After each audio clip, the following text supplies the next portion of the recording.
Hi అండి, welcome to our channel. ఈరోజు తోటకూర వెల్లుల్లి కారం ఎలా తయారు చేయాలో చూద్దాం. ఈ రెసిపీ రైస్కి సైడ్ డిష్గా లేదా రోటీస్తో కూడా చాలా బాగుంటుందండి. ఈ రెసిపీకి కావాల్సిన పదార్థాలు ఏంటో, తయారు చేసే విధానం ఏంటో చూసేద్దాం. కావాల్సిన పదార్థాలు: 2 కట్టలు తోటకూర,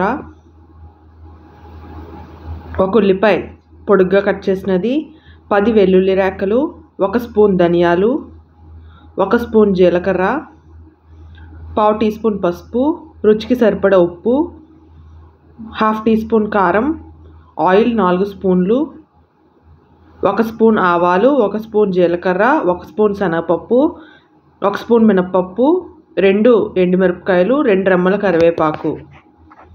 ముందుగా స్టవ్ ఆన్ చేసి కడాయి పెట్టుకోండి.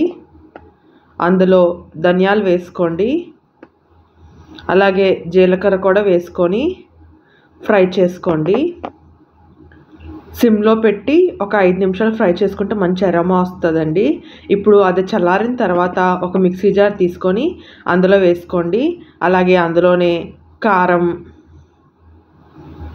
వెల్లుల్లి రేఖలు వేసుకొని కచ్చాపచ్చాగా గ్రైండ్ చేసి పక్కన పెట్టుకోండి. ఇప్పుడు స్టవ్ ఆన్ చేసి ప్యాన్ పెట్టుకోండి. అందులో ఆయిల్ వేసుకోండి. ఆయిల్ హీట్ అయిన తర్వాత పోపు దినుసులు వేసుకోండి. పోపు బాగా ఫ్రై అయిన తర్వాత అందులో కొద్దిగా పసుపు వేసుకోండి. ఇప్పుడు పోపు అంతా ఫ్రై అయిన తర్వాత పొడుగ్గా కట్ చేసుకుని ఉల్లిపాయ ముక్కలు వేసుకొని బాగా ఫ్రై చేసుకోండి.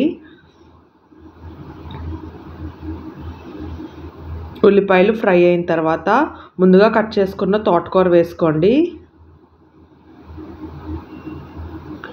తోటకూరను ఒకసారి బాగా కలుపుకొని దగ్గరికి అయ్యేంత వరకు మగ్గించుకోండి. ఆకుకూర కదండి, మనకి త్వరగానే మగ్గిపోతుంది. అలాగే ఆకుకూరలో చాలా సాల్ట్ అనేది బాగా తక్కువ పడుతుందండి, చూసి వేసుకోండి. ఇప్పుడు కొద్దిగా సాల్ట్ వేసుకోండి. అలాగే ముందుగా గ్రైండ్ చేసి పెట్టుకున్న వెల్లుల్లి కారం వేసుకొని బాగా ఫ్రై చేసుకోండి. ఇది మొత్తం పచ్చివాసన పోయేంత వరకు ఫ్రై చేసుకుంటే సరిపోతుందండి. ఈ కర్రీ చాలా టేస్టీగా ఉంటుంది, ఒకసారి తప్పకుండా ట్రై చేయండి. కూర బాగా దగ్గరికి అయ్యి పచ్చివాసన పోయిన తర్వాత ఒక సర్వింగ్ బౌల్లో తీసుకొని అన్నంతో కానీ లేదా రోటీతో కానీ సర్వ్ చేసుకుంటే ఎంతో టేస్టీగా ఉంటుంది. ఈ రెసిపీ మీకు నచ్చినట్లయితే ట్రై చేసి ఎలా ఉందో కమెంట్ చేయండి. వీడియో నచ్చినట్లయితే లైక్ చేయండి, కమెంట్ చేయండి, షేర్ చేయండి, సబ్స్క్రైబ్ చేయండి.